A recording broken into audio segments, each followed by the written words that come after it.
Success story, doctor APJ Abdul Kalam story. किसी ने सच ही लिखा है कि संघर्ष ही जीवन है, क्योंकि जब आप अपने आसपास निगाह दौड़ाएंगे तो संघर्षों से भरी कहानियां आपको कुछ करने को प्रेरित करेगी। आज एक ऐसे ही शख्स की कहानी आपको बताते हैं जिसने खिलौनों से खेलने की उम्र में सुबह 4 बजे उठकर अखबार बेचा, लेकिन पढ़ाई नहीं छोड़ी और आगे चलकर यही बच्चा देश का जाना माना वैज्ञानिक तो बना ही, बाद में देश का राष्ट्रपति भी बना। ये कहानी है तमिलनाडु के रामेश्वरम में 1931 में जन्मे एक बच्चे की।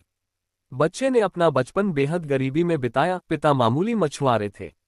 परिवार पेट भर पाना तक पिता के लिए बेहद मुश्किल था। घर में इतनी गरीबी, ऐसे माहौल में रहने के बावजूद इस बच्चे का मन शुरू से ही पढ़ने का था। ये अपने परिवार में 4 भाई एक बहन में सबसे छोटा था। यही बच्चा आगे चलकर भारत का 11वां राष्ट्रपति बना।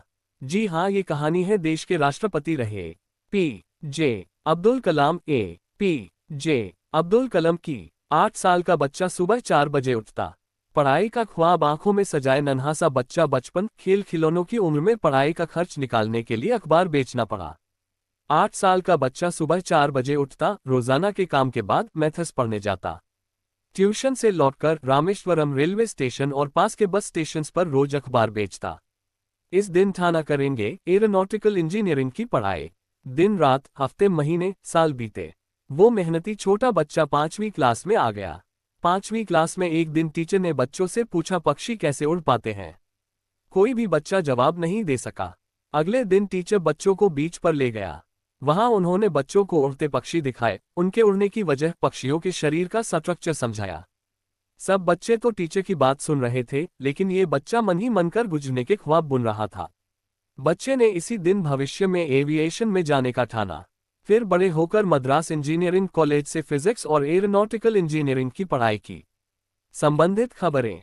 पढ़ाना छोड़ इस महिला ने शुरू की कैंटीन। रोजाना इतनी करती है कमाई, लाखों करोड़ों नहीं, सिर्फ 450 रुपये में शुरू किया स्टार्टअप, 3 महीने में बदली लाइफ।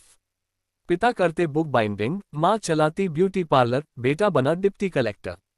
Success story. कभी 10 km साइकिल चलाकर जाते थे स्कूल, फिर बने यूनिवर्सिटी टॉपर। मिसाइल मैन की उपाधि से सम्मानित हुआ। बेहद मुफलिसी में पला ये बच्चा सादे सरल स्वभाव का बना। भारत के पूर्व राष्ट्रपति, जाने माने वैज्ञानिक और इंजीनियर के रूप में प्रसिद्ध हुआ। लगभग 4 दशकों तक वैज्ञानिक और विज्ञान के प्रशासक के रूप में रक्षा अनुसंधान और विकास संगठन DRDO और भारतीय अंतरिक्ष अनुसंधान संगठन ISRO की देखभाल की। बैलिस्टिक मिसाइलों और व्हीकल टेक्नोलॉजी के विकास के लिए भारत में मिसाइल मैन की उपाधि से सम्मानित हुआ। 27 जुलाई 2015 को अलविदा। इन्होंने सिखाया, जीवन में चाहे कैसी भी स्थिति हो, अगर ठान लेते हैं तो सपनों को हकीकत में जरूर बदलते हैं। डॉक्टर एपीजे अब्दुल कलाम। डॉक्टर एपीजे अब्दुल कलाम की ये बात आज भारत के साथ साथ दुनिया भर में सभी को इंस्पायर करती है। 27 जुलाई 2015 को IIM शिलोंग में छात्रों को लेक्चर देते समय कलाम को दिल का दौरा पड़ा और कलाम हमेशा के लिए अलविदा कह गए।